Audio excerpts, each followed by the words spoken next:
परस्परम उत्तरा कहती है देवादिदेव, हे जगदीश्वर, हे महायोगी, हे प्रभु, इस युद्ध के मैदान में कोई किसी का सगा नहीं। पता नहीं किसकी यह चाल है।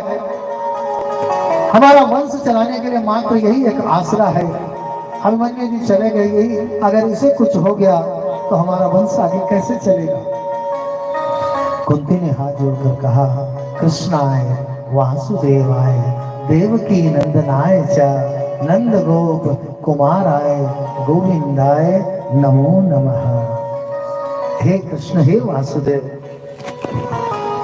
हे देवकी के नंदन, हे नंद गोप के लाला, हे प्रभु, आपके चरणों में प्रणाम है।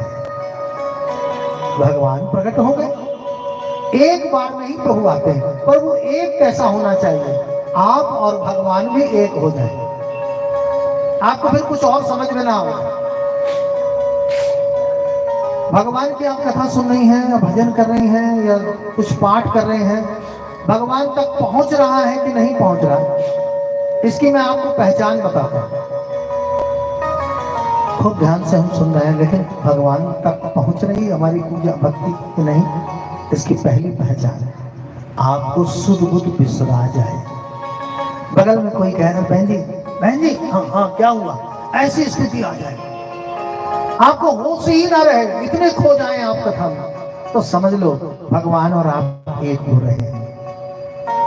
कथा सुनते सुनते आंखों से आंसू बहने लग जाए तो समझ लो कि आप भगवान से एक हो रहे हैं। तीसरी बात, कथा सुनते सुनते, पूजा करते करते, कीर्तन करते करते रोंगटे खड़े होने लगे तो समझ लो भगवान और आप एक हो रहे हैं। ये तीन पहचान है भगवान की भक्ति को जानने की।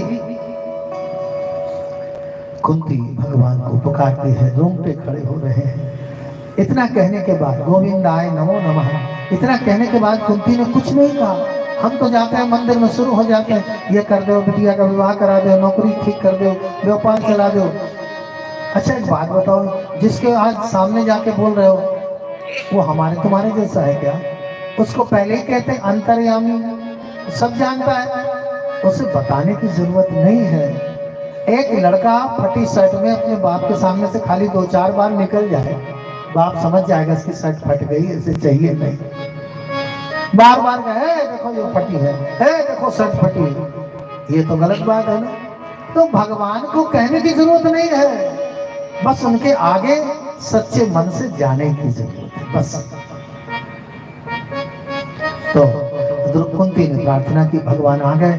कुंती बुआ भी लगती हैं। भगवान ने कहा, बुआ जी कहिए कैसे पुकारा? प्रभु देखिए मेरी बहू की बहू जो है उसकी क्या स्थिति हो रही है। भगवान ने कहा, चिंता मत करो, ये अश्वत्थामा जी का छोड़ा हुआ अस्त्र है। बोले प्रभु रक्षा करिए। करूंगा। भगवान अंगूठे के आकार के बन गए और गर्भ में प्रवेश कर गए और परीक्षित जी की रक्षा करने लगे। कुंती चरणों में गिर गई। बोले प्रभु आप कितनी कृपा करेंगे, कितना देंगे? सदा भगवान से यही कहते रहो, आपका धन्यवाद है, आपकी बड़ी कृपा है। भगवान ने क्या नहीं दिया हमको, पर हम क्या कहते हैं, हमको ये नहीं दिया, हमको ये नहीं दिया। अरे देते देते क्या क्या दे। एक बार एक चेला गया अपने गुरु जी के पास, बोला गुरु महाराज भगवान ने हमको बड़ा बंगला नहीं दिया। ये तो सिटी जैसा है, थोड़े इसको देखिए। भगवान ने हमको बड़ा बंगला नहीं दिया, भगवान ने हमको बड़ी गाड़ी नहीं दी, भगवान ने हमको सुंदर पत्नी नहीं दी। तो गुरुजी ने कहा, अच्छा सुनो इधर आके बैठ गए चेला। हाँ गुरुजी। बोले अगले जन्म में अगर तुम कहो तो मैं भगवान से बात कर लूंगा, तुम्हारा इतना बड़ा बंगला होगा कि 1 एकड़ में तुम्हारा बंगला ही होगा। अरे गुरुजी हम बड़ा आनंद आ जाएगा। अच्छा और सुनो, तुम्हारे पास दुनिया की सबसे महंगी गाड़ियां 50-60 होंगी। अरे गुरुजी बस बस बस, अब गुरुजी इससे ज्यादा ना बोलो, कहें रो ना दे। पत्नी विश्व की सब, तुम जो पत्नी चाहोगे वो तुम्हारे लेवल की बड़ी सुंदर मिलेगी, गाड़ियों में घूमोगे, नौकर चाकर होंगे। हाँ गुरुजी। लेकिन गुरुजी ने अंत में कहा, मगर तुम्हें जन्म कुत्ते का मिलेगा। चुप चुप चुप। बोले तो क्या करेंगे? तो बोले अब विचार करो, भगवान तुम्हें बंगला भी ना दे, एक घर दे, पत्नी साधारण दे दे, गाड़ी की बजाय एक बाइक दे दे, लेकिन मनुष्य बना दे, क्या मांगोगे? बोले मनुष्य बना दो, यही ठीक है। तो भगवान ने हमें मनुष्य बनाया, ये कम है क्या? सबसे बड़ा धन्यवाद तो इसी बात का है, हमको गधा घोड़ा नहीं बनाया, नहीं कहीं जूते होते, मनुष्य बनाया। अरे प्रभु कितनी कृपा है। भगवान जो दे उसको धन्यवाद अदा कर।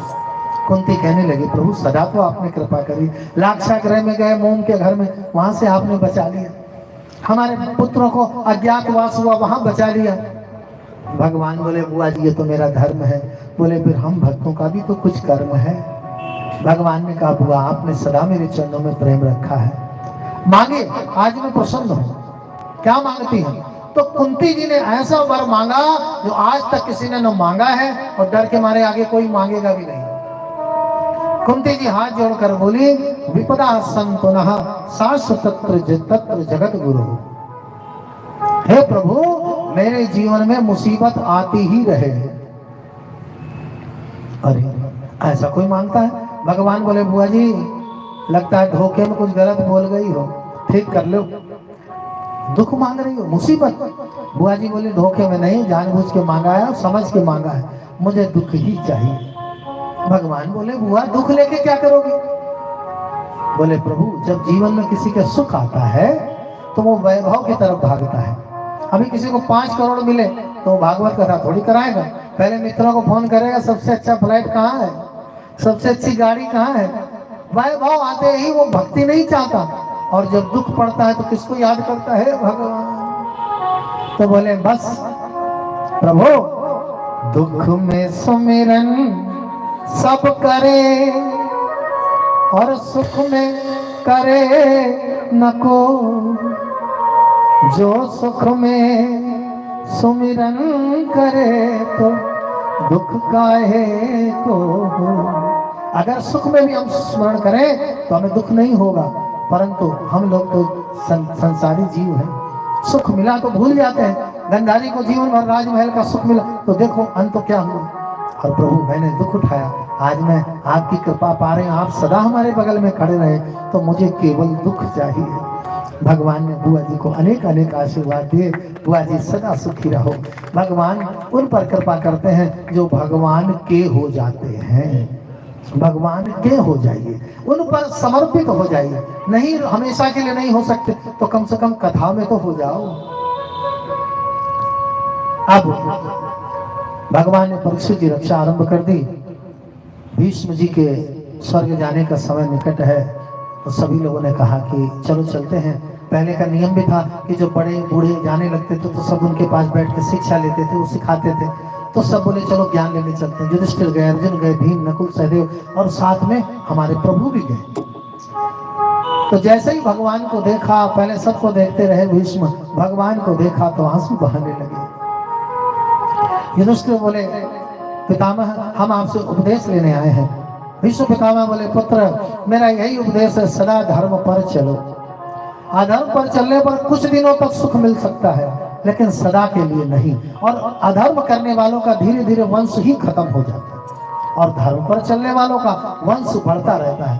तुम प्रमाण देख सकते हो, कौरव और दुर्योधन सबने अधर्म की चाल चली, और महाभारत का युद्ध हुआ धर्म क्षेत्र कुरुक्षेत्र, धर्म का युद्ध, और उसमें जीता कौन? धर्म।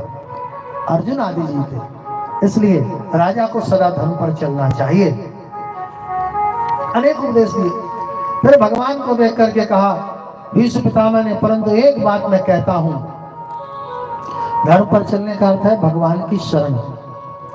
पांडवों तुम्हारे बचाने का रास्ता तो श्री कृष्ण है, इनकी कृपा से ही तुम बचे हो।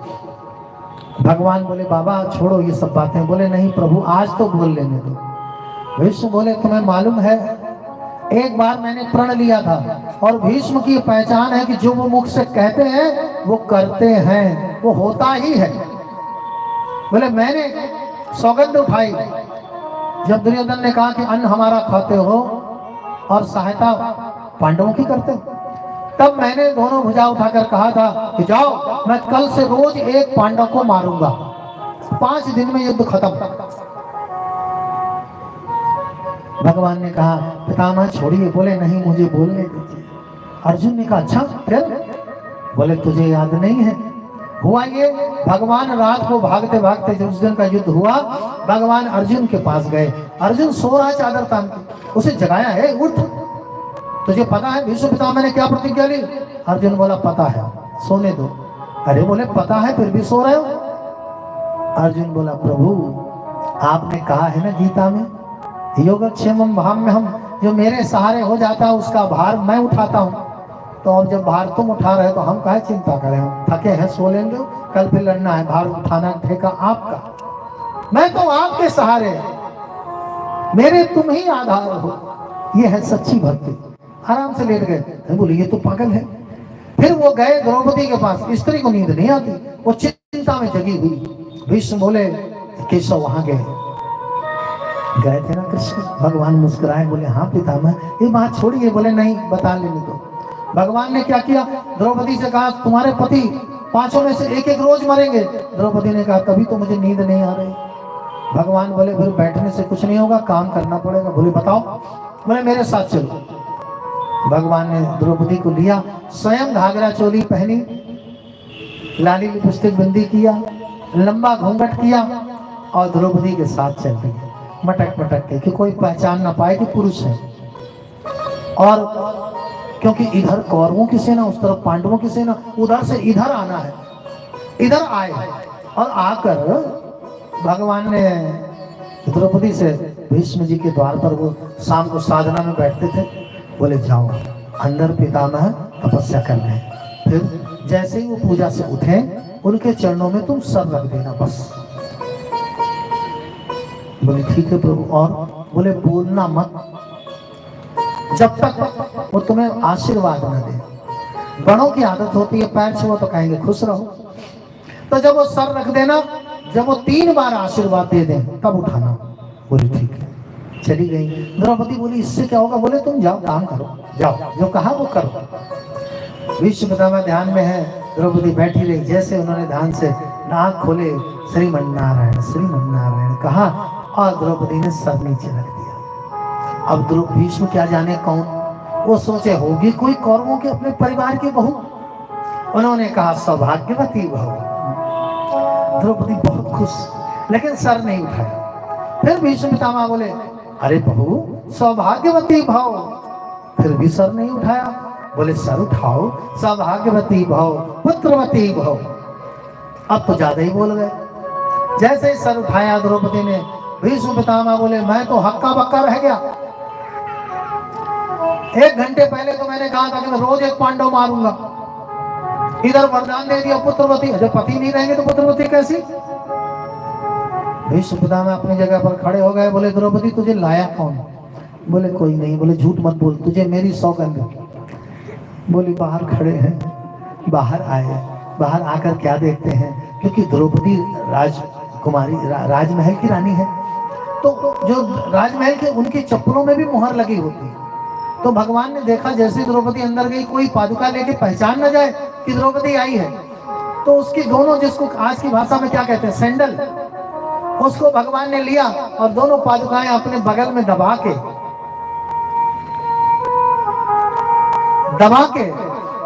और भगवान ऐसे खड़े हैं, लंबा घूंघट किए और बार बार ऐसे जैसे बिना डर कर देख रहे हैं कोई कौरवों के यहाँ से आ न जाए। वाह रे प्रभु, भ्रकुटी विलास जास लय होई, जो खाली भौएं उठा दे पूरी दुनिया नष्ट हो जाए। कितनी अच्छी लीला कर रहे हैं। कई लोग कहते हैं बातें बातों में, बताओ राम जी को भी तो कष्ट पड़ा। कष्ट? अरे भगवान को काहे का कष्ट? भगवान को कुछ कष्ट वस्त नहीं पड़ा, ये उनकी लीला है। लीला किसको कहते हैं? नाटक। पहले देखो ये लीला दिखा रहा है, नाटक। भगवान को कोई कष्ट दे सकता है? और ये जितने भी आते हैं, ये कंस और रावण सब इन्हीं के, जैसे रामलीला वाले आते हैं सब उन्हीं की मंडली में होते हैं। रावण भी वही लेके आते हैं, हनुमान भी वही लाते हैं, रामकृष्ण भी वही लाते हैं। वैसे ही प्रभु की पूरी टीम है ये, अपने प्रभु के ही सब है, बाहर से कोई नहीं।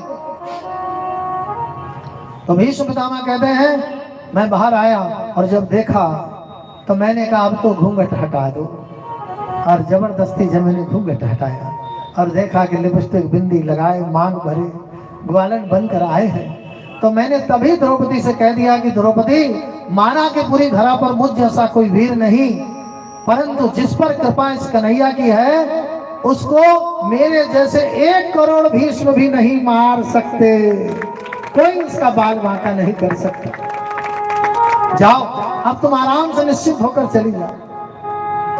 हे पांडवों, तुम्हें बचाने वाला यही है। भगवान बोले पितामह बस।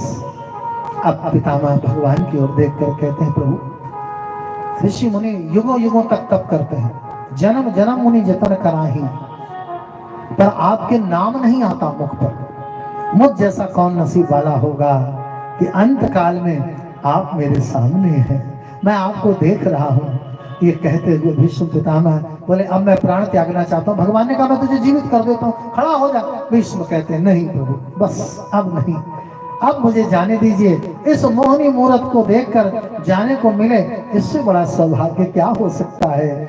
और मेरा भी दिल कहता है, मैंने भी अपने प्रभु के लिए कुछ लाइनें लिखी हैं, आइए हम भी भगवान से कहें कि प्रभु जीवन है, कभी ना कभी तो जाना ही है। जब जाएं तो इतना तो करना मोहन, जब प्राण तन से निकले, जब भी हम जाएं इतना जरूर करना, एक बार आप दिख जाओ।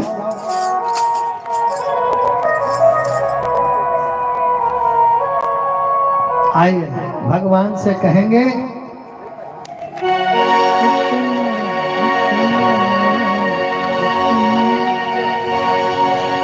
इतना बोले बाके बिहारी लाल की जय जय जय श्री।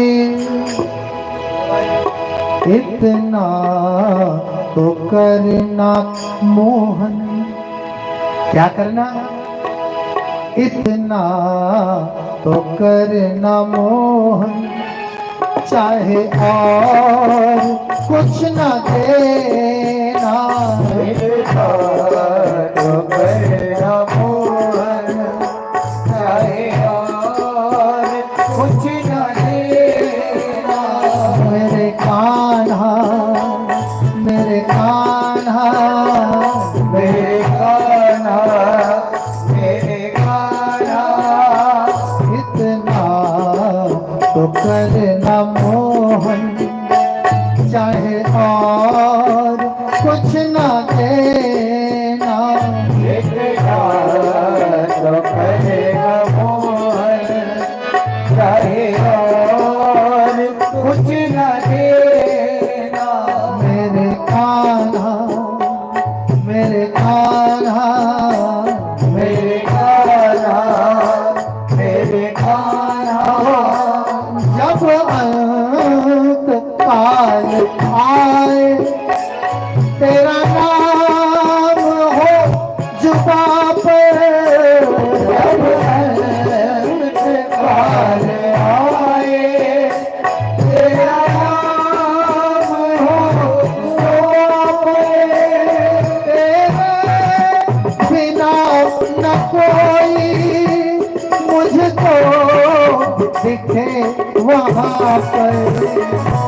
जब मेरा अंत काल आ जाए प्रभु, मुरली की धुन हमारे कानों में डाल देना। तो करना मोहन, चाहे और कुछ न देना। मेरे कान्हा, मेरे कान्हा, मेरे कान्हा, मेरे कान्हा।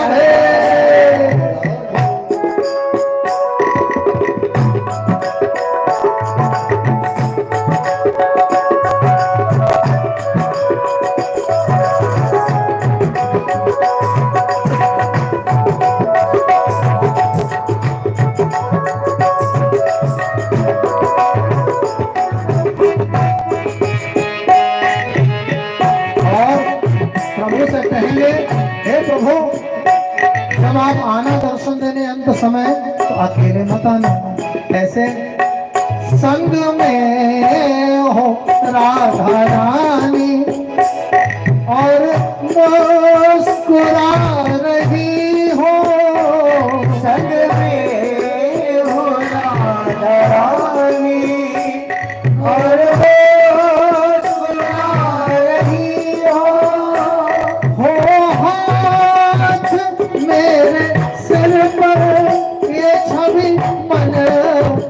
शोभा रही हो। और उस समय प्रभु अपने चरण के जल को मेरे मुख में डाल देना।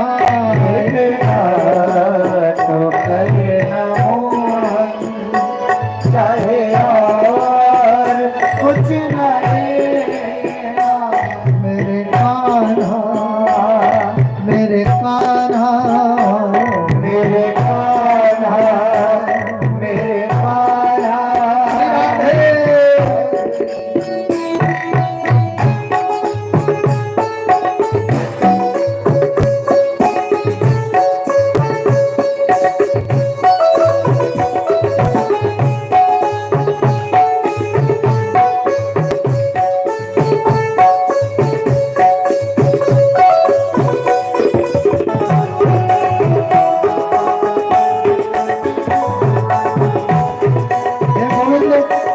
हे प्रभु, यह जीवन नश्वर है, इसका कोई भरोसा नहीं। ऐसा कुछ फिक्स नहीं है कि इतने साल ही जिएंगे। कोई 12 वर्ष में ही चला जाता है, कोई 50 में, कोई 100 में, कोई गर्भ में ही नहीं रहता। तो क्या भरोसा इस जीवन का? ना मोक्ष कामना है। हे प्रभु, ये श्वासें जो चल रही इसका क्या भरोसा? ना जाने कब हमारे सांसों का तार टूटे। ना जाने कब हमारे सांसों का तार टूटे। ना जाने कब हमारा ये माया का जाल टूटे। बस इतना करना, बस अनंत काल में तुम मुझको संभाल लेना।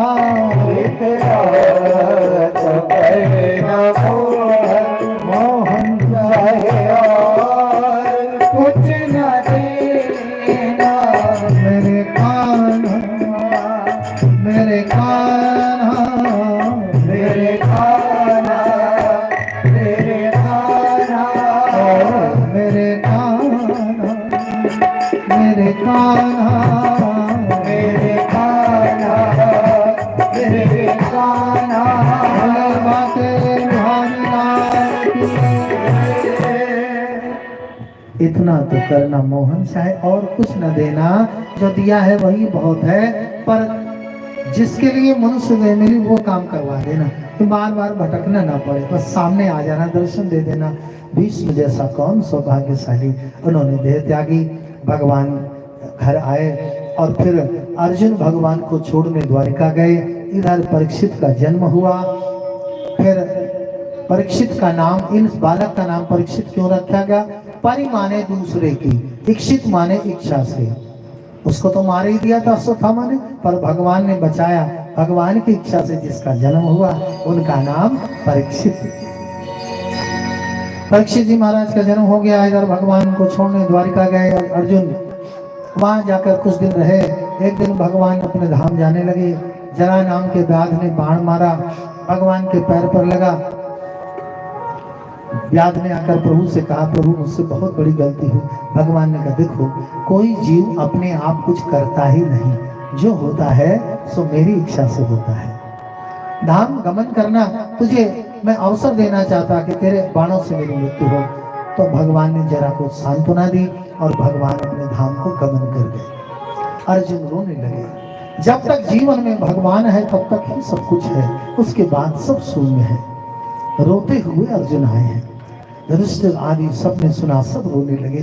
भगवान हमें छोड़कर चले गए, जो पग पग पर हमारी रक्षा करते थे, जिनके कारण हम आज पूरी पृथ्वी पर निष्कंटक राज कर रहे हैं, वो प्रभु हमें छोड़ गए। जो पग पग पर हमें धर्म सिखाते थे, ज्ञान देते थे, वो गीता के उपदेशक भगवान चले गए। अब हमारा जीना ही व्यर्थ है। इधर धृतराष्ट्र और गंधारी युधिष्ठिर की रोटियां खाते हैं। भीम रोज खाना देने आते थे उनको। लीजिए चाचा जी भोजन करिए। एक दिन विदुर जी आए, इनके भाई दासीपुत्र विदुर जी। दुर्योधन ने इनको अपमानित किया था कि मेरे खाते हो, तो विदुर जी तो छोड़कर चले गए थे। आए और आकर के उन्होंने धृतराष्ट्र से कहा कि धिक्कार है भैया, आपको धिक्कार है। भगवान बार बार मनुष्य को चेताता है मेरा भजन कर, जीव भजन नहीं करता। भगवान ने आपको पहले अंधा बनाया, सोचते विचार करते कि क्यों बनाया, दुनिया देखनी नहीं है, भजन करो। तब भी आपने पुत्र को ही देखा, बंद आंखों से भी पुत्र मोह में पड़े रहे, इतना बड़ा युद्ध करवाया, सब कुछ नष्ट हो गया। और जिन्होंने आपके पुत्रों को मारा, उनकी ही रोटी खा रहे हो, जैसे कुत्ता दरवाजे पर पड़े पड़े रोटी खाता है, स्वान की भांति। भैया विचार करो, अब तो भजन करो। भगवान हमको बहुत रास्ते दिखाते हैं, भगवान जैसा हमारा अपना सगा कोई नहीं। देखो बच्चे होते हैं तो रास्ता दिखाते हैं, माता पिता के साथ कभी ना कभी मंदिर जाने को मिलता है, पर भजन में मन नहीं लगता। बड़े होते हैं, पंडित जी मंडप के नीचे पूजन कराते हैं, मंगलम भगवान विष्णु, पर उसका ध्यान तो पत्नी में होता। मंगलम विष्णु कहो चाहे अमंगलम कहो, हमें कहा लेना देना। घर में कथा होती है तो भी उसका ध्यान भगवान में नहीं होता। पंडित जी अपने दक्षिणा में है, जजमान अपने मेहमानों में है, तो भगवान कहते हैं हम ही फालतू थोड़ी है, वो चले जाते हैं, बटिया धरी रहती, करे रहो पूजा। फिर भगवान बार बार चेताते हैं, फिर मनुष्य के बाल धीरे धीरे सफेद करते हैं। देखो पुराने हो रहे हो, अब तो भजन करो। पर कलयुग का प्राणी कितना चतुर है, वो कलर करवा लेता, कहता है तो सफेद हो तो बताओ, अभी तो हम जवान हैं।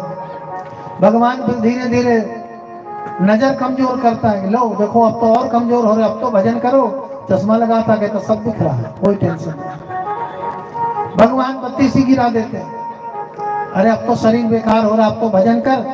तो इतना चतुर है कलयुग का जीव की बत्ती सी लगवा देता है। तो कलयुगी प्राणी से कौन पार पाएगा? परंतु क्या आखिर में भगवान कहते हैं नहीं समझ रहे हो तो फिर पहुंचो यमराज दत्त के पास, वहीं सुताई होगी तो बुद्धि आएगी। भजन करो, भजन करने में कुछ नहीं छोड़ना। कलयुग में जंगल में नहीं जाना है, जटा नहीं रखनी, हमारे तरह सर नहीं घोटना है, केवल भजन करो। अरे कपड़ा धोते धोते, सब्जी काटते काटते, घर के काम करते करते मन में भजन करो, कहते रहो बस सीताराम राधे श्याम जय माता दी ओम नमः शिवाय, भगवान का नाम लेते रहो। मंत्र न बोलने लगना कहीं, ओम भूर्भुवः स्वः तत्सवितुर्वरेण्यं, ये सब नहीं बोलने चाहिए। नाम जप करते रहो। कलयुग केवल नाम आधारा, कलयुग केवल मंत्र आधारा नहीं, कलयुग केवल दान आधारा नहीं, कलयुग केवल यज्ञ आधारा नहीं, कलयुग केवल नाम आधारा, कलयुग केवल नाम आधारा। सुमिर सुमिर नर उतरहि पारा, सुमिर सुमिर नर उतरहि पारा। कलयुग में भगवान नाम स्मरण। आज विदुर जी ने ज्ञान दिया, गंधारी धृतराष्ट्र को बुद्धि आई और बिना बताए ही वन को निकल गए। सुबह की दृष्टि में देखा, बहुत रोए, अरे हमें छोड़कर क्यों चले गए, ऐसी क्या त्रुटि हो गई, सेवा तो बड़े मन से करते थे। कुछ दिन बाद युधिष्ठिर, भीम, नकुल, अर्जुन आदि भी एक एक करके सब हिमालय की ओर निकल गए। सब भगवान के एक पैर पर खड़े होकर भगवान की साधना करने लगे कि कृष्ण जब अब आप ही नहीं है तो हम जीकर क्या करेंगे, किसके लिए जिएंगे। इसको भक्त कहते हैं, जो भगवान के बिना रह ना पाए। हम सब लोग कहते हैं हम भक्त हैं, कहाँ भक्त हो? भक्त हैं हनुमान जी, भक्तराज हनुमान, जिन्होंने राम जी के लिए अपने माँ पिता परिवार समाज दुनिया ब्याह संसारी सब छोड़ दिया, केवल राम। भक्त है शिव जी, जो स्वयं देवादिदेव है, फिर भी सदा निरंतर भगवान का भजन करते हैं। भक्त वो जो निरंतर भजे। अब ये भी वन को गए, जाने से पहले परीक्षित जी को उन्होंने राजगद्दी पर बैठाया। परीक्षित राजा बने, पूरी पृथ्वी पर राज है, अनेकों यज्ञ किए। अब समय द्वापर का जा रहा है, कलयुग आ रहे हैं जिसमें हम लोग रहते हैं। कलयुग का समय निकट है। एक दिन राजा परीक्षित अपने रथ पर बैठे और वन में शिकार के लिए चल दिए। वन में जा रहे हैं परीक्षित जी, चलते चलते थोड़ा आगे बढ़े तो उन्होंने एक चीज देखी जो देखकर वो चौंक गए। क्या देखा कि एक बैल खड़ा है बिल्कुल दुर्बल और 3 पैर मानो उसके नहीं है, एक पैर पर खड़ा है, 3 पैर बिल्कुल विकलांग की तरह, पैरों में जान नहीं है, दिव्यांग। एक गाय बगल में खड़ी है बहुत दुर्बल सी, एक बहुत लंबा तगड़ा व्यक्ति सांवला काला सा मोटा डंडा लिए कभी बैल को मारता है कभी गऊ को मारता है। गाय भाग भी नहीं सकती, इतनी दुबली है, चिल्लाती है, रंभाती है। दुर्बल बैल रंभाता चिल्लाता है। परीक्षित ने दूर से देखा, बोले मेरे राज्य में ये दुष्ट कैसे आ गया जो गौ माता पर अत्याचार करता है, जो वृषभ पर अत्याचार कर रहा है, एक कमजोर पशु पर अत्याचार कर रहा है। उन्होंने तुरंत धनुष पर बाण चढ़ाया और कहा दुष्ट मैं तेरा अंत कर दूंगा, मैं तुझे मार दूंगा। उसने हाथ जोड़कर कहा महाराज मुझे न मारे, जरा सुनिए महाराज, जिसके ऊपर आप दया कर रहे हैं ये जो वृषभ, ये जो बैल है, ये बैल नहीं है, ये धर्म है। और इनके चारों चरण मेरे आने पर कमजोर होंगे, पर एक सुदृढ़ रहेगा, 3 तो बिल्कुल काम के नहीं रहेंगे। महाराज मैं कलयुग हूं, ये वृषभ धर्म है, और जिस गाय को आप देख रहे हैं गौ माता को जो रुदन कर रही है, ये कोई और नहीं, ये पृथ्वी है। मेरे आने पर जगह जगह पाप बढ़ जाएंगे, अनाचार दुराचार धर्म से लोग विकृत हो जाएंगे, धर्म में आपस में लड़ेंगे। जैसे मैंने कल बताया, कोई कहेगा हम दुर्गा जी वाले, कोई कहेगा हनुमान जी वाले, कोई कहेगा शिव जी वाले, आपस में लड़ेंगे, अलग अलग दुकान चलाएंगे, अलग अलग तरह की चर्चाएं होंगी, और धर्माधिकारी लोग ऐसी ऐसी बातें करेंगे जिससे लोगों का धर्म से ध्यान हटेगा और लोग भगवान की भक्ति दिखावे के लिए करने लगेंगे। जितना धर्म कमजोर होगा, अधर्म मजबूत होगा, उतना ही मेरा राज होगा। तो परीक्षित बोले तेरा राज होगा तब ना जब मैं तुझे रहने दूंगा, मैं तेरा अंत कर दूंगा, मैं तुझे नहीं रहने दे सकता। कलयुग ने कहा महाराज थोड़ा हमारे विषय में जान लो, सब में कुछ न कुछ गुण कुछ न कुछ अवगुण होते हैं, महाराज मेरे विषय में जानो। परीक्षित जी बोले अच्छा बताओ। बोले महाराज क्या बताऊं, दुर्गुण कि गुण? बोले जो इच्छा हो पहले बता दो। तो बोले महाराज पहले मेरे दुर्गुण सुन लीजिए, बताओ। बोले मेरा राज लगते ही पुत्र माता पिता को आदर करना कम कर देंगे, माता पिता भी पुत्रों के स्नेह में बंटवारा कर देंगे, पत्नियां अपने धर्म से विकृत होने लगेंगी, समाज में यत्र तत्र सर्वत्र पाप फैल जाएगा, धर्म शिथिल हो जाएगा, धर्म भी लोग दिखावे के लिए करने लगेंगे, चारों ओर इतना धर्म हो जाएगा कि पृथ्वी पर बोझ बढ़ जाएगा, त्राही त्राही होने लगेगी। कोई न दान करना चाहेगा, दान भी करेगा तो उसमें विचार करेगा। एक छोटी सी बात है, बहुत पहले कबीरदास जी ने शायद कही है, एक भिखारी मांगने आता है, हाथ फैलाता है, तो लोग उसको देते कुछ नहीं, और कई लोग तो कहते हैं कट्टा कट्टा घूम रहा, शर्म नहीं आती, जा अपना काम कर। कई कहते चलो हटो चलो जाओ, तरह तरह की बातें कहते हैं। इसके लिए एक दोहा है, कबीरा वे नर मर चुके जे कहूं मांगन जाहि, उनके आंखों का तो पानी मर गया, वो तो बेशरम है जो मांग रहा है आपके आगे हाथ फैला के। कबीरा वे नर मर चुके, वो मरा हुआ समझो, उसको जिंदा मत समझो।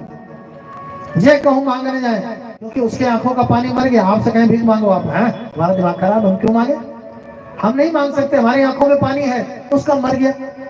लेकिन कहते हैं उनके पहले वे मुए जिन मुख निकसत नाही, 1 रुपया देने को मना कर देंगे, 10 रुपए का मसाला खा के थूक देंगे,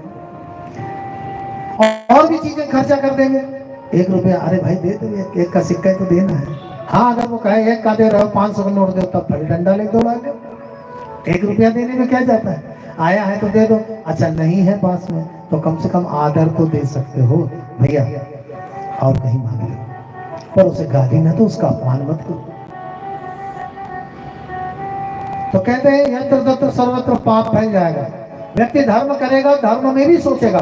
लोग दान देते हैं, तीर्थों में जाकर देख लो, पंखे में लिखा होगा फलाने महाराज, फलाने चौरसिया, फलाने यादव, फलाने तिवारी, फलाने मिश्रा, पंखा में, जमीन में, आसमान में, ताले में, लुटिया में, जरे कहाँ कहाँ नाम पता लिखवा चले आते हैं लोग। अरे भाई, कहा तो ये गया है कि इस हाथ से दान दो और इस हाथ को भी ना पता चले। इसका अर्थ क्या है? दान दो और भूल जाओ।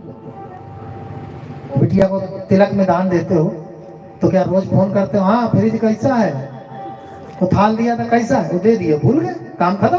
ये तो दान है ना। ऐसे ही भगवान की सेवा की जाती है, यही तरीका है। देखो आप लोग घर में कथा करते हैं, मुझे एक चीज यहाँ बड़ी अच्छी लगी जो मेरे बिना कहे यहाँ भक्तों के द्वारा हुई। कल मैंने देखा एक भक्त राज पीछे बैठ के कथा सुन रहे बड़ी श्रद्धा से, वो फल वहां सबको प्रसाद वितरण कर रहे थे, आप लोगों ने भी लिया होगा। तरीका यही है। घर में हम लोग क्या करते हैं, सत्यनारायण कथा कराई, पंडित जी को बुलाया, भागवत यही सब जानने के लिए, सीखने के लिए। तो भगवान को फल क्या करते हैं? चढ़ाते हैं। क्या करते हैं? बोलिए, जोर से बोलिए। चढ़ाते हैं ना। अब जो चीज चढ़ा दी वो लेनी चाहिए। पहले बताओ, चढ़ाने का मतलब दे दिया। अब करते क्या है, पहले तो चढ़ा देते हैं। पंडित जी बड़े खुश, लगता है 8 दर्जन केला चढ़िए, वो व्यवस्था बढ़िया है। ब्राह्मण क्या है, भगवान का ही तो एक दूत बन के बैठा है। अब अगर आप ये सोच रहे हो कि पंडित जी ले जाएगा तो भगवान को चढ़ाओ मत, पूरा सामग्री फैला दे तो पैट से लोग जाओ पंडित जी। और अगर भगवान को चढ़ा रहे हो फिर पंडित ले जाए, कौन ले जाए, तुमसे क्या लेना देना। मैं बिटिया को तिलक चढ़ा दिया, जब नाव उठावे चाहे कोई उठावे, तुमसे क्या मतलब, तुम दे दिया। लेकिन चढ़ा देते हैं, उसके बाद जब कथा खत्म हो जाएगी तो घर की जो माता जी होंगी या जो उनके खास होंगे खड़े हो जाएंगे, पंडित जी, हाँ महाराज, फूफा जी को दो, पंडित जी मौसा जी को दो, पंडित जी चाचा को दो, पंडित जी इनको दो। तो फिर चढ़ाए काहे की गद्दा, काहे के चढ़ाए। अगर बंटवाना है और रिश्तेदारी और व्यवहार दिखाना है, दिखाना भी चाहिए, उसके लिए थोड़ा फल अलग से रखो। महाराज ये भगवान को छुआ दो और पंडित जी इससे बांटो। इससे 2 बातें होंगी, एक तो चढ़ाया वो भगवान पर ही चढ़ा है, दूसरा जो पंडित जी आए हैं वो बड़े खुश होकर जाएंगे, ये जजमान बड़े बढ़िया हैं, इन्होंने जो दान किया भगवान को दिया। और चीज ध्यान रखो, जाते हैं मन सामान लेने पूजन की दुकान में, तो पूजा वाले सामान देने वाले भी बहुत बढ़िया कहेंगे, कौन सा घी चाहिए, पूजा वाला। तो माताएं बहनें भी कहते हैं हाँ पूजा वाला दो, तो वो है 200 रुपए किलो और शुद्ध घी है 550 का, और वो ले आते हैं पूजा वाला। अब सोचो वो घी होगा क्या, तो किसके लिए लाए हो आप? भगवान को क्या सोचते, भगवान अंधा है, उसे दिखता नहीं, वो जानता नहीं, वो सब जानता है। अपने लिए बढ़िया अमूल घी और भगवान के लिए धूल घी, बिल्कुल बेकार। फिर कैसे कृपा आएगी हमारे घर? पूजन के पूरे समय यही भाव रहना चाहिए कि हम प्रभु को चढ़ा रहे हैं। पंडित जी तो माध्यम है और भगवान को अर्पित करें। गमछा भी लावे तो अपने लिए अच्छी साड़ी, अच्छे कपड़ा ढूंढते हो ना, तो कम से कम गमछा, अरे 40 का काहे ले भैया, 140 का ढूंढ लो, 100 ही तो ज्यादा जाएगा। ये सोच कर लाओ कि ये गमछा हम किसी मनुष्य को नहीं, अपने भगवान को दे रहे हैं, तब भगवान लेंगे। और सोच रहे पंडित जी ले गई हैं तो पंडित जी के घर जाएगा, बस उतना ही आशीर्वाद आएगा। तो देते समय हमें दान का भी ज्ञान रहे। कलिकाल में ये भी बात गई। पूजा करने का तरीका, माताएं मंदिरों में जाती हैं, अब तो खैर अच्छी अच्छी मूर्तियां, अच्छे अच्छे स्वरूप विग्रह बैठे हैं मंदिरों में, ठीक है, लेकिन मैंने गांव और बड़े वैसे मंदिरों में खूब देखा है, वो पेड़ा ले लेंगे और जाएंगे, माता जी के मुंह में जब तक चपक न जाए लगी रहती माता जी, जब चपक जाएगा अब चढ़ेगा, अब चढ़ गया, उनके बस में हो तो छेनी से मुंह खोद के तब अंदर डाल। अरे ये कोई बात है? भगवान पेड़ा नहीं खाते, भगवान के आगे 10 किलो लड्डू रख दो, 2 दिन बंद रखो, दरवाजा खोलो, चूहे न खाएं, पूरे उतने ही रहेंगे। भगवान का नाम लड्डू हारी पेड़ा हारी नहीं है, उनका नाम है गरवा हारी। भगवान तुम्हारा घमंड खाते हैं। ये जितना चढ़ता है इसको दृष्टि भोग करते हैं, फिर प्रसाद के रूप में हम ही आप खाते हैं। तो भगवान को नैवेद्य क्या किया जाता है? अर्पित। क्या करते हैं? जोर से बोलिए। अर्पित करते हैं। मुंह में चपकाने की जरूरत नहीं। अरे भाई, आपके घर मेहमान आता है, 4 समोसे रखते हो प्लेट में, बार बार यही कहोगे भाई साहब खा लीजिए? अरे भैया देखो ठंडे हो जाएंगे, खा लो, यही तो कहोगे? या मुंह पकड़ के ठूस देते हो समोसा? बताओ। मेहमान तक को रखते हो सामने, बार बार कहते हो भाई साहब भाई साहब, और भगवान का मुंह पकड़ के एकदम। ये क्या है? हम पूजन करने के तरीके ही भूल जाते हैं। घर में भगवान की मैया की फोटो है, भगवान की फोटो है, इतना प्यार मैया करते हैं, तिलक के लिए लिखा है, उठा कर ग्रंथों में पढ़ो, वहां स्पर्श करा के नीचे रख लीजिए, इसको उतार दीजिए, नीचे रख लीजिए, भगवान के पर। तो लिखा है कि तिलक जो रोली है ना, उसके छींटा दिया जाता है। श्रीखंडम चंदनम दिव्यांगम गंधांतम सुमनोहरम विलेपनम सुरसे चंदनम प्रतिगहताम। छींटा दूर से दे दो, छोड़ दो, बस उनको उनके मस्तक पे जाके लगा नहीं पाएंगे। ये एक भाव स्वरूप पूजा है। पर लोग माथे लगा लगा फोटो में देखना पड़ता, मैया का मुंह है कहाँ? भगवान का मुंह का पूरा तो पोत डाले रोली से। अरे ऐसा पुताई करके क्या मिलेगा? एक दूर से रखो, हमारी मैया हमारे भगवान सुंदर दिखे, जब उनका देख पावे, जब दिखेंगे नहीं देखो क्या? तो हम पूजन की विधि, हम तरीकों को भूल जाते हैं। कल मैंने कहा था हम दर्शन की विधि बताएंगे।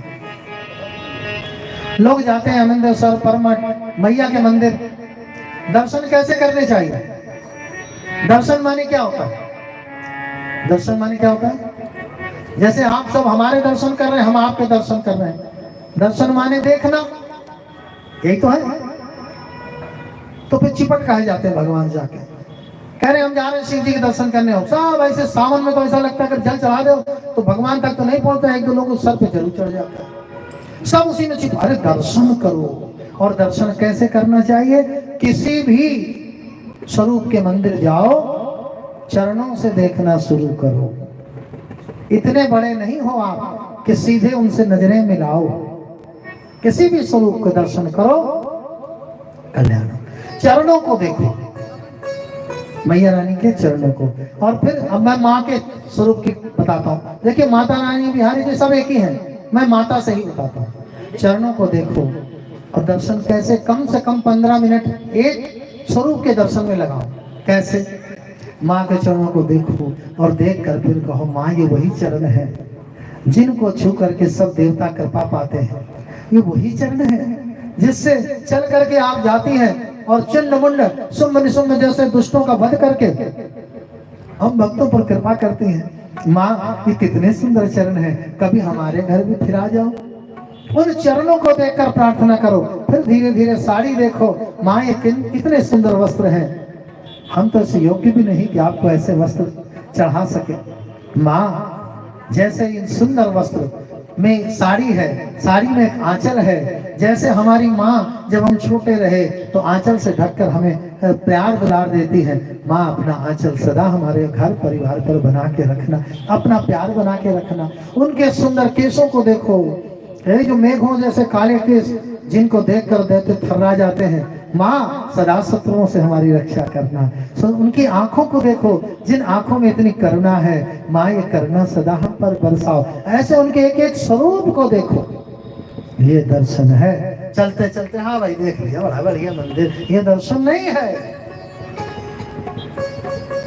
भगवत स्वरूप के दर्शन यानी उनके एक एक अंग की चर्चा करते हुए जितना हमें आता है और उनका स्मरण करते हुए गोविंद गोविंद गोपाल गोपाल कहते गए। तो कलयुग कहता है कि मेरे समय में धर्म भी होगा तो उसमें भी बड़ा गड़बड़ सड़बड़ लोग करते हुए चलेंगे। धर्म को धर्म की तरह नहीं करेंगे, करे रहो बस। तो पाप अत्याचार अनाचार दुराचार फैल जाएगा। तो बोले फिर तुझे मैं घुस नहीं क्यों दूंगा? कलयुग ने कहा महाराज परंतु मेरे में एक गुण है। देखो सतयुग में अगर सतयुग और त्रेता में अगर सपने में भी कोई दान देता था तो उसको जागते ही देना पड़ता था। हरिश्चंद्र ने अपना पूरा राज्य विश्वामित्र को स्वप्न में दान किया था। सवेरे विश्वामित्र आए, उन्होंने उसको बताया सपना, बोले चल खड़ा हो, तूने दान कर दिया, अभी तेरा नहीं है। बोले महाराज अन्य युगों में करने से पाप लगता है, सोचने से पाप लगता है और सोचने से करना पड़ता है, पर कलयुग में सोचने में पाप नहीं है, करने में पाप है। अगर बैठे बैठे आप कथा में देख रहे हैं, मोबाइल धरे कथा सुन रहे हैं, मोबाइल उठा लें तो अभी पाप नहीं लगेगा, उठा ले कहा, पर हाँ पाप शुरू हो जाएगा और जब उठा लोगे तो पाप लगेगा। हो सकता चोरी भी लग जाए, कोई देख ले तो गलत कर्म कलयुग में जब कर दिया जाता है, कलयुग में करने से कर्म प्रधान। और तो और अन्य युगों में जो बड़े बड़े तप यज्ञ दान से पुण्य मिलता था, कलयुग में न वन में जाना है, न बड़ा बड़ा यज्ञ करना है, न घर मकान दान करना है, बस कलयुग में नाम जप करना है। तो परीक्षित जी को ये बात अच्छी लगी, बोले ठीक है ये तो अच्छा है, परंतु मैं तुझे पूरे राज्य में नहीं घुसने दूंगा। तो कलयुग बोला महाराज थोड़ी बहुत जगह दे दो। तो राजा परीक्षित बोले द्यूतम, जहाँ जुआ होता है या जहाँ दांव लगाया जाता है वहां जाके बसो। बोले प्रभु आपके राज्य में तो कहीं होता नहीं, ये द्यूत तो मैंने ले लिया, जुआ में मैं रहूंगा, लेकिन महाराज आपके राज्य में तो कहीं जुआ नहीं है। तो बोले पानम, जहाँ पर मदिरा पी जाती है, बनाई जाती है।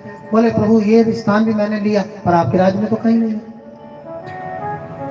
बोले हिंसा, जहाँ पर किसी की हत्या होती है, जहाँ पशु मारे जाते हैं, जहाँ हत्या का विचार बने, बोले ऐसा स्थान भी ले लिया, पर आपके राज्य में तो कोई मारपीट, कहीं कोई हत्या नहीं होती।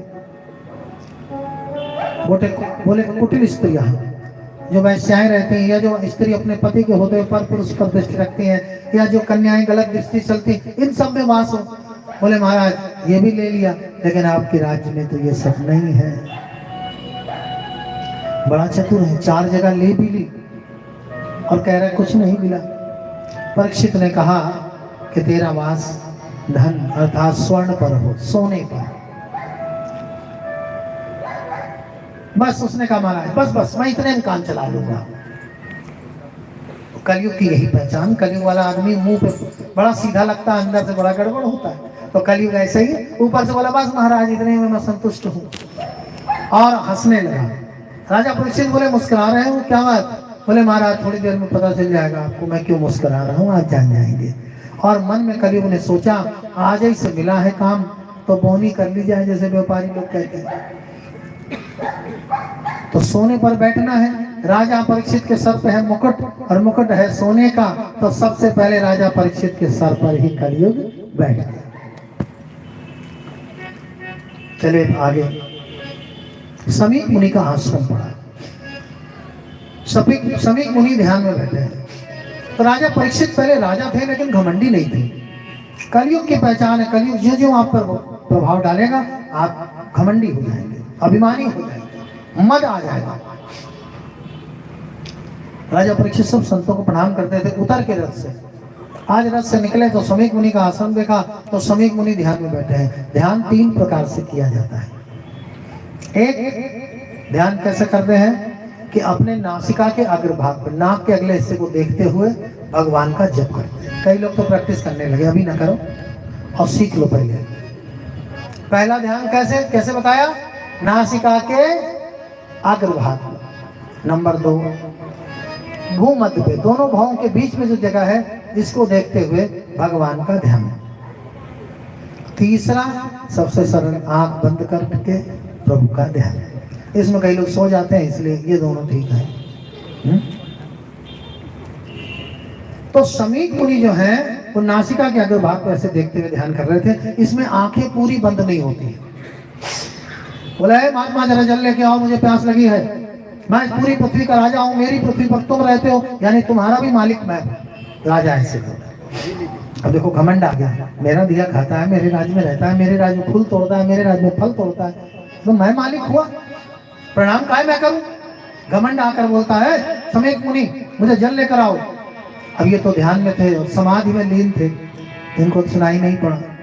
बोले इसको ऐसे समझ में नहीं आएगा, नाटक करता है। आधी आंखें खुली हैं, सोच रहा है कि मुझे आंख बंद करके दिखा रहा है, अभी दिखाता हूँ। तो एक मृत सर्प, मरा हुआ सांप पड़ा है, उसे बाण से उठाया और इनके कंठ में डाल दिया। जो ध्यान में है, जैसे मैंने बताया कि जब कोई ध्यान में मगन होता है तो बगल वाला हिलावे तो तब होता है ध्यान। तो कुछ भी हो जाए उसको फर्क नहीं पड़ता, तो बैठे रहे। वो चले गए। इनके पुत्र श्रृंगी नदी में स्नान कर रहे थे। मित्रों ने आके बताया आपके पिताजी पर राजा परीक्षित ने मृत स्वरूप डाल दिया। उसने वहीं पर दोनों भुजा उठाई और कहा, जिस कुलांगार ने मेरे पिता को ऐसा सताया है, जिसने मेरे पिता के गले में सर्प डाला है, आज से 7वें दिन स्वर्ग से तक्षक नाग आएगा और उसे डसेगा और उसकी मृत्यु हो जाएगी। इत लंघित मर्यादम तक्षकः सप्तमे हनि। 7वें दिन मर जाएगा। श्राप दे दिया। अब ब्राह्मण का श्राप कैसे मिथ्या जाए? शमीक मुनि को पता चला, पुत्र को बहुत डांटा, बेटा हम लोग साधु सन्यासी हैं, हमें सब नहीं करना चाहिए, जाओ राजा परीक्षित को जाकर बताओ। परीक्षित घर आए, उन्होंने अपना मुकुट उतार कर रखा। अब उन्हें बड़ा दुख लगा, रे राम राम क्या कर दिया मैंने। परीक्षित उर्वासे हो गए, दुखी हो गए। दुखी होकर के उन्होंने अपना मुकुट उतारा। बोले, इस पाप का क्या दंड होना चाहिए, मुझे समझ में नहीं आ रहा है। तब तक श्रृंगी ऋषि आए, उन्होंने आकर बताया, महाराज मैंने आपको श्राप दे दिया है। राजा परीक्षित ने कहा, बहुत उत्तम किया महाराज, अब क्या करूं? उन्होंने कहा, 7 दिन है आपके पास, अपने मुक्ति का मार्ग ढूंढ लो। मनुष्य देह केवल मुक्ति प्राप्त करने के लिए मिली है, खाने पीने सोने के लिए नहीं मिली। ये तो जानवर भी कर लेते हैं, ये तो पशु भी कर लेते हैं। खाना पीना सोना बच्चे पैदा करना ये पशु पक्षी भी कर लेते हैं, कोई नया काम नहीं है।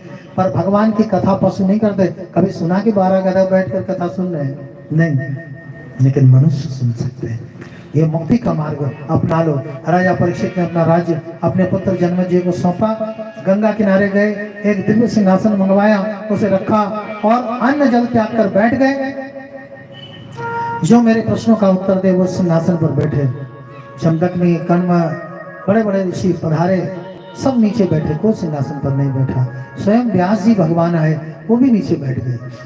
सब इंतजार कर रहे हैं। परीक्षित जी देख रहे हैं। तभी देखा कि एक ओर से बड़ी तेज प्रकाश, ऐसे मालूम पड़ा सूर्य देव चले आ रहे हैं। चौंक गए, कौन है क्या देखते हैं? सभी खड़े हो गए। व्यास जी ने कहा, बैठ जाइए, ये मेरे पुत्र सुखदेव जी आ रहे हैं। सुखदेव भगवान आए और आकर सिंहासन पर बैठ गए। दोनों भुजा उठाकर कहिए, बोले सुखदेव जी महाराज की। ये सुखदेव जी कौन है? व्यास जी के पुत्र तो हैं, पर पुत्र बने कैसे? आप थोड़ी सी अमर कथा जल्दी सुने, इसका भी आनंद लें। बोले शंकर भगवान की, बोले बांके बिहारी लाल की जय।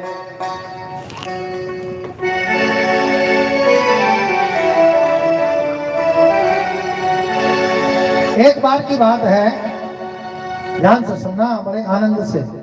एक बार की बात, तो माता पार्वती बैठी कैलाश में, शिव जी कहीं बाहर गए तो नारद जी पधारे। नारद जी को माता जी अपना गुरु मानती हैं, क्योंकि उन्होंने शिक्षा दी थी कि जाओ तप करो तो शिव जी मिलेंगे। उन्होंने तप किया था। तो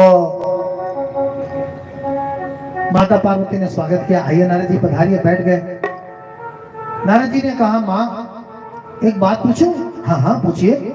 आप शिव जी को जानते हैं? अरे बोले, कैसी बात करते हो, मेरे पति हैं, मैं नहीं जानूंगी तो कौन जानेंगे? कितना जानते हैं? तो कितना मतलब?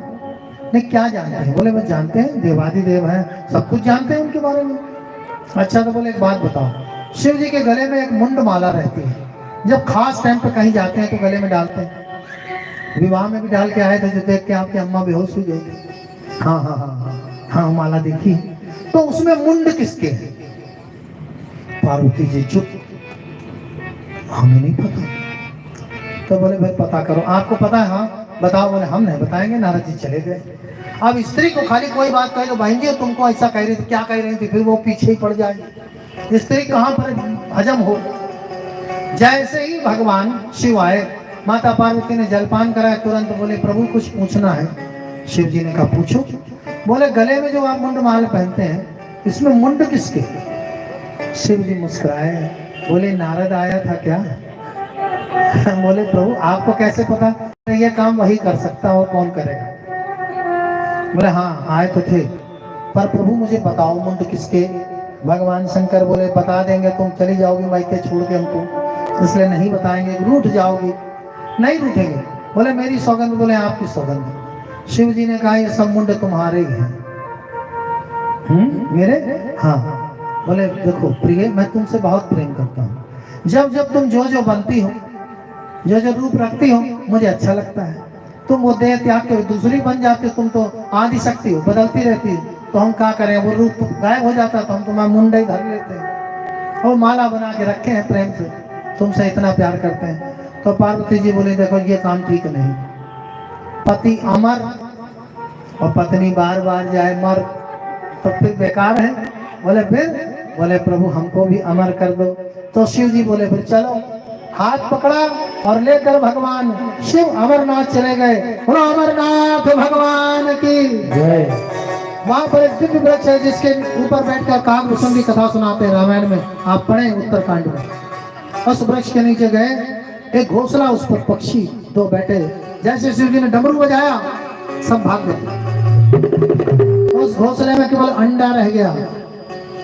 आइए मिल करके अमर कथा सुने और सब कहे ओम हरि ओम हरि ओम हरि ओम। कहिए ओम हरि ओम हरि ओम हरि ओम हरि ओम हरि ओम हरि ओम हरि ओम हरि ओम हरि कहे अमर कथा सुन रहे गौरा जी, बीच बीच मैया जी ओंकार भरे जा। कहे अमर कथा सुन रही गौरा जी, बीच बीच मैया जी हो कारी भर जाए। कहे अमर कथा ओम हरि ओम हरि ओम हरि ओम हरि ओम हरि ओम हरि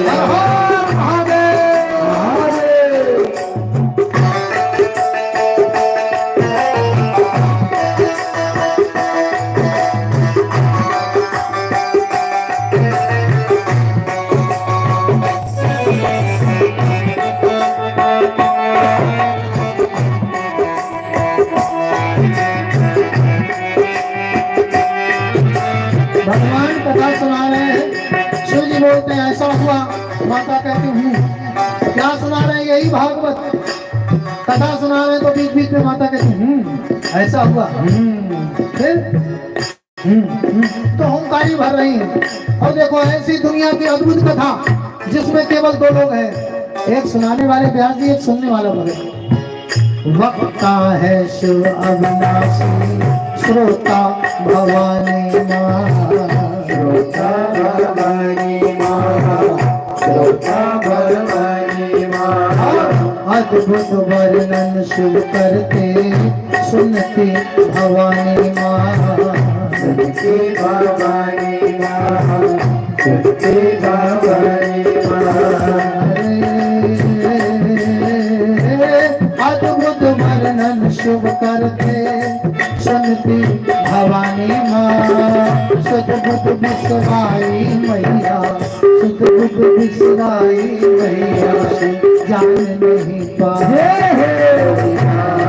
कहे अमर कथा सुन रही गौरा जी, बीच बीच मैया जी हो कारी भर जाए। और प्रभु कथा सुना रहे, माता सुन रही है। और तीसरा एक और है, वो अंडे में बैठा हुआ वो छोटा सा उस पक्षी का शावक कथा सुन रहा है। भगवान सुना रहे, सुनते सुनते माता जी भाव समाधि में चली गई। कई लोग कहते हैं मैया जी सो गई। अरे हम लोग नहीं सुनते, सुनते सुनते सोते, तो माता कहाँ से सो जाएंगी। वो सो नहीं गई, वो कथा में खो गई। भाव समाधि इसको कहते हैं, उसी में डूब जाना है। मैंने कहा ना कथा को स्मरण करते करते उसी में डूब जाएगी, यही तो भक्ति है। तो पार्वती जी डूब गई और जब उसी में खो गई तो कौन हूँ हाँ करे। तो अब बड़ी चिंता में वो ऊपर वो शावक ने सोचा ये तो सो गई अम्मा जी, और पिताजी कथा सुना रहे हैं। क्या हुआ, मैया जी ध्यान मगन भोली होकारी को, भोली होकारी को, भोली होकारी को। अंडे में बैठा हुआ जीव अंडा फोड़कर बाहर आया। कथा सुनकर इतनी शक्ति आ गई, अंडा फोड़ दिया और सोचने लगा कि टूटे ना तार कथा का, कथा कैसे जारी हो, कथा कैसे जारी हो, कथा कैसे जारी हो। टूटे ना तार कथा का, कथा कैसे जारी हो। शिव की कथा माँ की समाधि टूट नहीं जाए। अमर कथा रही गौर जी, बीच बीच मैया जी हरि मैया। और भगवान शिव सुनाने लगे, मैया तो सो गई, वो कहने लगा हूँ। और पट्टू तो वैसे भी नकल अच्छी करता है। शिव जी सुनते रहे, फिर सुनाते रहे, कथा कथा चलती रही। ज्यों की त्यों भरे हमारी सुख सावक ध्यान से, सुख सावक ध्यान से, सुख सावक ध्यान से। थोड़ी देर तो वही बोलता रहा, कथा पूरी हुई। सत्या जी बोले बोलो माते बिहारी लाल की। माता जी का ध्यान टूटा, फिर ध्यान टूटा, मैया गौरी बोली भगवान से, बोली भगवान से, बोली भगवान से। ध्यान टूटा गौरा मैया बोली शिव भगवान से। प्रभु थोड़ी कथा छूट गई, मैं सुन नहीं पाई। अमर कथा सुन रही गौरा जी, बीच बीच मैया जी हो हरि मैया। भगवान कथा सुना रहे तो सब बोलता रहा। और थोड़ी देर बाद जब भगवान ने कथा पूरी की, कथा पूरी हो गई, तो उस माता जगी माँ ने कहा प्रभु मैं थोड़ा भाव समाधि में चली गई, थोड़ी कथा छूट गई। शिव जी ने कहा अरे छूट गई तो हूँ कौन कर रहा था? अच्छा ये दोनों बात कर रहे थे, बात कर रहे। तोते ने सोचा, उस पक्षी ने सोचा कि हो सकता है कथा ही चल रही हो, हुंकारी बंद न करो। तो शिव जी ने कहा फिर किसने सुना? तो बोला हूँ। अल्ले भैया पकड़ गया। शिव जी ने जैसे ही देखा वो भागा भागा भागा भागा, भागते भागते दौड़ते दौड़ते गया कहाँ? अमरनाथ से बद्रीनाथ। बोलिए बद्रीनाथ भगवान की। बद्रीनाथ को ये है दर्शन करने आपने से, बहुत अच्छी बात, बहुत सुंदर। वहां पर दो गुफा है, गणेश गुफा है, व्यास गुफा। वहाँ व्यास जी बैठे हुए। व्यास जी की पत्नी बाहर कुछ काम कर रही थी। औरतों को जमाई आवे तो ऐसे हाथ रख लेना चाहिए, और पूरे मुंह खोल जमाई ले रही थी। हाँ ये भागा पीछे पीछे, शिव जी त्रिशूल लिए, इन्होंने मुंह खोला हुआ था और सीधे उनके मुख में गया, और मुख से पेट में नहीं गया, गर्भाशय में चला गया जहाँ बच्चा रहता है, वहां जाकर बैठ गया।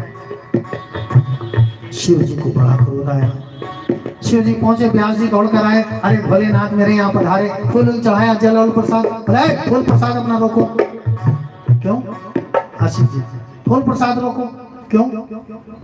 क्यों प्रभु पूजा तो कर ले लो।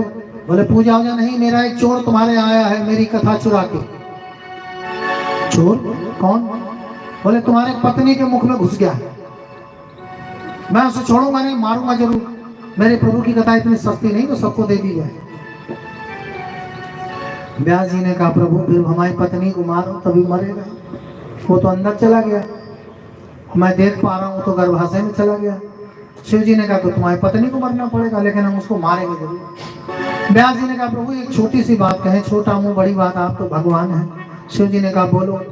बोले प्रभु विचार करो, कामदेव आया, आपने खाली आंख खोली, तीसरा नेत्र खुला, वो भस्म। बोले हाँ।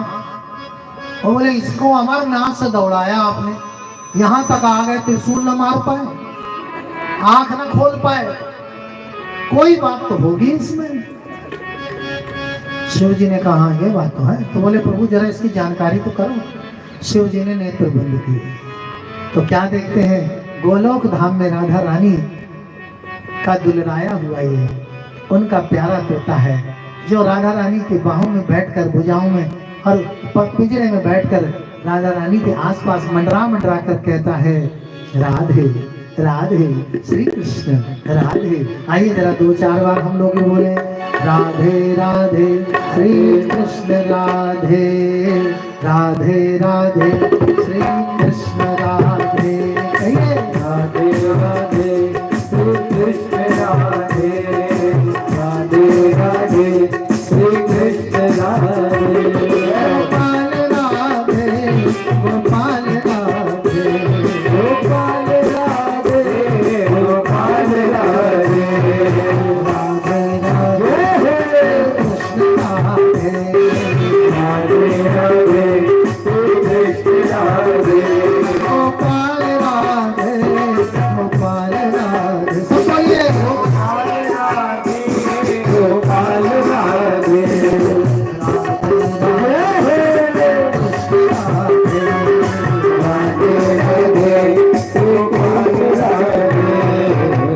बोले ये साधारण तोता नहीं है, ये नहीं आशीष जी नहीं, ये उनका दुलराया हुआ तोता है। और स्वयं राधा रानी ने भेजा कि जहाँ पृथ्वी पर मेरे प्रभु की कथा जो मेरे भक्तों को सुनने को नहीं मिलती, उसका प्रचार प्रसार कर सुखदेव जी के लिए जोरदार ताली बजाएं। आज उन्हीं के कारण तो हम लोग कथा सुन पा रहे हैं, वरना हम क्या भगवान को जान सकते थे, हमारे में क्या शक्ति। तो भगवान शिव ने बहुत आशीर्वाद दिया, जाओ मैं तुम्हें वरदान देता हूँ, भगवान की कथा का प्रचार प्रसार करो, माया तो तुम्हारे आसपास भी नहीं आएगी, आनंद से रहो। और भगवान को प्रणाम करके शिव जी तो लौट गए। अब व्यास जी ने कहा कभी पेट में आ गया बच्चा, गर्भ में तो पैदा होगा, पेट फूलने लगा। 1 साल से 2 साल से 3 साल 4 साल हो गए। आसपास के लोग बोले, कैसा पुत्र है व्यास जी तुम्हारा, ऐसा तो किसी का नहीं है। व्यास जी ने एक दिन बोले, बेटा बाहर आ जाओ। सुखदेव जी बोले, हम अंदर ही ठीक है। क्यों? बोले, अंदर ये जगत की माया नहीं है, थोड़ी परेशानी है, उल्टे है, सर नीचे पैर ऊपर, पर माया नहीं है। पर बाहर आ जाएंगे तो सारी जिंदगी यहाँ तो खाली सर नीचे पैर ऊपर, बाहर तो नचा दिया जाएगा और माया में फंस जाऊंगा। व्यास जी बोले, मैं बचाऊंगा। बोले, तुम क्या बचाओगे, तुम खुद ही बेटा बेटा कर रहे हो, तुम पहले ही माया में हो, पहले खुद निकलो। बड़ी चिंता की बात। 1 साल 2 साल, अरे 12 साल हो गए, 12 वर्ष तक गर्भ में ही है। एक दिन व्यास जी रोने लगे, बेटा निकल आओ, क्यों बेइज्जती कराए हो। तो क्या कहते हैं अंदर से सुखदेव जी, माया में पिताजी, मैं माया में फंस जाऊंगा, इसीलिए मैं बाहर नहीं आऊंगा। मैं बाहर नहीं आऊंगा, माया में फंस जाऊंगा, माया में फंस जाऊंगा, मैं बाहर नहीं आऊंगा। ताली बजा के, मैं बाहर नहीं आऊंगा। जय श्री राधे।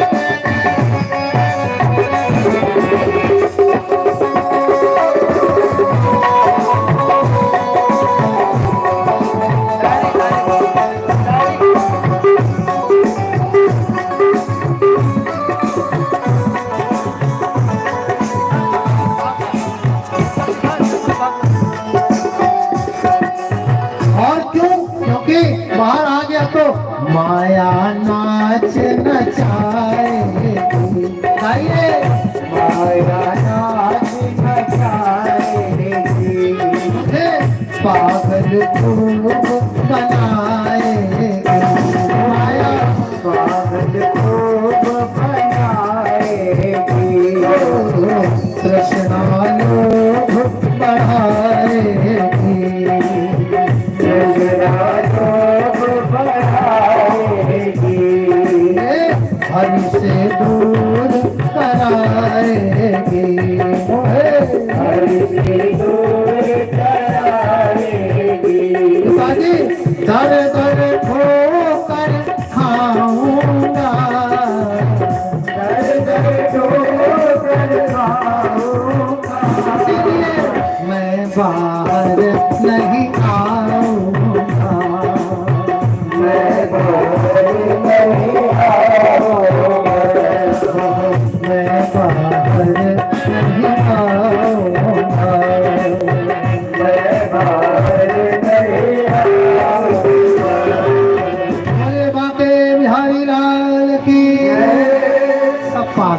जय जय श्री राधे। हाँ, कम से कम ये 2 बात सदा ध्यान रखो। जय कैसे करना है? बोले शंकर भगवान की। हाँ, और जय जय श्री राधे। बहुत सुंदर भक्त हैं, बहुत अच्छे भक्त हैं। आइए भगवान की कथा में प्रवेश करें। ये सुखदेव जी साधारण नहीं है। सुखदेव जी आए उस सिंहासन पर बिना किसी से पूछे, उन्हीं के लिए बना है। जैसे अब जब कथा के लिए व्यास जी आएंगे तो किसी से पूछेंगे थोड़ी, पता है उन्हीं के लिए है सीट, तो अपना बैठ जाएंगे। तो आए और आकर उस सिंहासन पर विराजमान हुए। परीक्षित गदगद हो गए कि मेरी मुक्ति का मार्ग दिखाने वाले मेरे सदगुरु आ गए। गुरु का जीवन में बड़ा महत्व है। जिसने गुरु नहीं किया उसने कुछ नहीं किया। देखो, हमारा 2 बार जन्म होता है।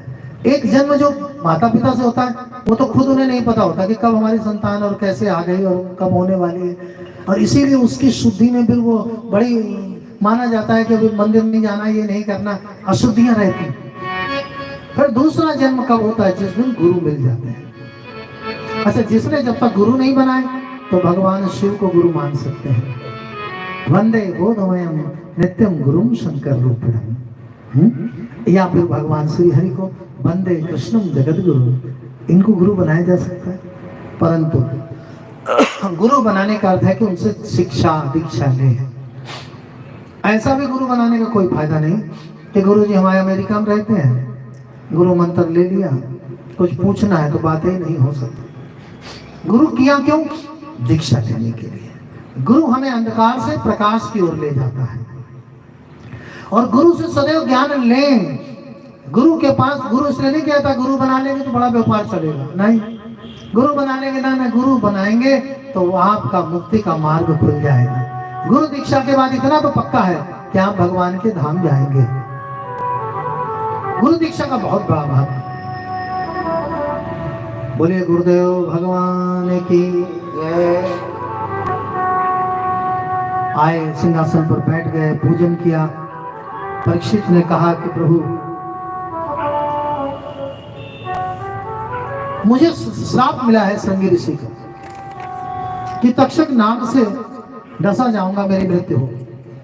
परंतु मुझे लगता है कि मेरे कल्याण का मार्ग खुला है। देखो, 2 तरह से सोचने वाले लोग होते हैं। एक होते बच्चे का या किसी का एक्सीडेंट हुआ तो कहते हैं भगवान हमारे साथ बुरा करत है, ऐसा वैसा, भगवान को दोष देते हैं।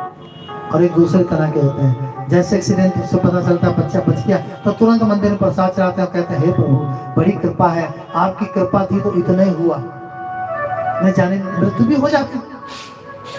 तो ये पॉजिटिव सोच वाले भक्त हैं। वो कुछ होता है तो उस पर भी भगवान को धन्यवाद देते हैं, तो भगवान फिर बारंबार लगातार उनकी रक्षा करते हैं। जो भगवान के सहारे, भगवान उनके सहारे। इतना ही नहीं, भगवान तो मुंह में खिलाने आते हैं। कई लोग तो ऐसा भी कहते हैं, नास्तिक लोग क्या कहते हैं, भगवान का खिलाने आएगा क्या, करना पड़ता है। नहीं भैया, भगवान खिलाने भी आते हैं। एक लड़का था, उसके माता पिता गुरुजी के जाते थे तो वो भी जाता था, रोज जाए माता पिता के साथ गुरुजी को प्रणाम करें। तो गुरुजी एक दिन कथा में बता रहे थे कि भगवान सबका पेट भरते हैं। लड़का बीच में खड़ा हो गया, बोले गुरुजी फालतू कथा न सुनाओ, हम ना खाएं, खिला दे भगवान तुम्हें। गुरुजी तो क्या कहें, गुरुजी ने कहा बेटा खिलाते हैं भगवान। बोले शर्त लगा लो, कल हम 24 घंटे नहीं खाएंगे, दम हो तुम्हारे भगवान में तो खिला दे। अरे बोले बेटा कैसी बात करते हो, बोले हाँ। तो महात्मा जी भी सोचे, भगवान के नाम से उन्होंने कहा ठीक है बेटा। फिर बोले बाबा जी सुनो, अगर कल भगवान ने अगर हमको खिला दिया तो हम जीवन भर के लिए तुम्हारे चेला आज से, और अगर भगवान ने न खिलाया तो हम भूखे रह गए तो आज के बाद ये लाइन न बोलना कभी। गुरुजी महाराज ने कहा चलो भैया पक्की। और गुरुजी ने कहा भगवान खिलाता है, नहीं खाओगे तो मार मार के खिलाएगा। अरे बोले मार मार के क्या खिलाएगा, खिलाई के देख ले। दूसरे दिन जब वो अपने घर गया, सो गया, सवेरे सो के उठे तो माँ बोली बेटा आज तुम्हारा जन्मदिन है बउआ, जल्दी नहा लो, खीर बनाई है बहुत बढ़िया काजू डाल के। अरे बोले आज तो सवेरे से शुरू हो गया काम। बोला मैं अभी आया, घर से भाग गया। कुछ मित्र मिल गए, बोले अरे आज पार्टी है, वो समोसा हो जाने का लेके खड़े हैं। उसने कहा ये तो खिला देंगे। मित्रों से बोला अरे बस थोड़ी देर रुको, अभी आया। जंगल में चला गया, देखा लोग तीर्थ करके आ रहे, बउआ प्रसाद ले। अरे बोले ले, हाँ भी लोग हैं। तो वो पेड़ पे चढ़ गया। अब बड़े पेड़ पे चढ़ गया, वहीं छुप के बैठ गया। बोले देखूं भगवान यहाँ खिलाए। अब ऊपर कौन आए पेड़ में, ऊपर ही बैठा है। तब तक एक बस आई, कुछ यात्री आ रहे थे बाहर से। तो पेड़ के नीचे सबने कहा बड़ा पेड़ है यहीं बस रोको। सबने बस रोकी और पेड़ के नीचे सबने भगोना उतारे, कढ़ाई उतारी और बढ़िया छोला पुलाव कचौड़ी पनीर सब निकाला और लगा के पत्तल में। उसको खुशबू गई, बोले बताओ इनको भी यहीं खाना था। कोई बात नहीं, सबने पत्तल में परोसा और भगवान का ध्यान करने जा रहे। तब तक घोड़ों की टाप सुनाई दी, डाकू आ रहे हैं। अरे बोले डाकू आ रहे हैं भागो। तो सब बस में बैठे हो भाग गए। भगोना कढ़ाई पत्तल और परसा हुआ भोजन ऐसे ही रखा, ये तो भाग गए। डाकू लोग उधर से आए, डाकुओं के देखा तो डाकू ने कहा सरदार अरे लगता है गर्मा गर्म भोजन लगा है। तो बोले यार खाना भी नहीं हो, तुम ही माता हो।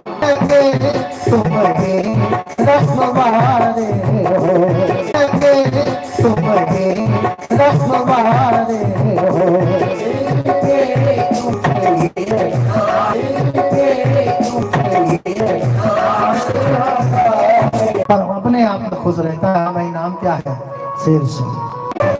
तो भाई भगवान से मिला। तो जिस याद करें और भगवान का नाम ही गाएं। करें बताया। और अब वो कैसे करो है प्रलय। तो ब्रह्मा जी कश्यप जी बोले अरे क्या बात, नाश क्यों रही है, खुश क्यों हो गई। बोले बस भगवान के हाथ से मर गए। भगवान की स्तुति जय सच्ची। मंत्रों से देवता बोले मनुष्य ब्राह्मण आदि बुलाते हैं, ऋषि भगवान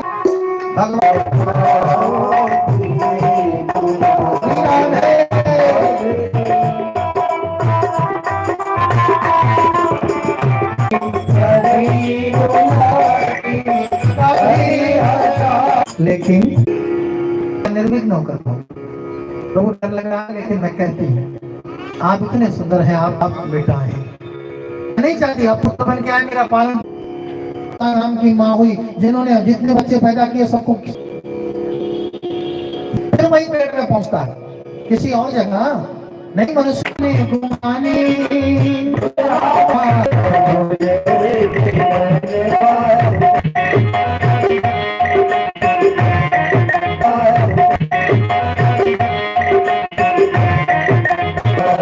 संत जन कहते हैं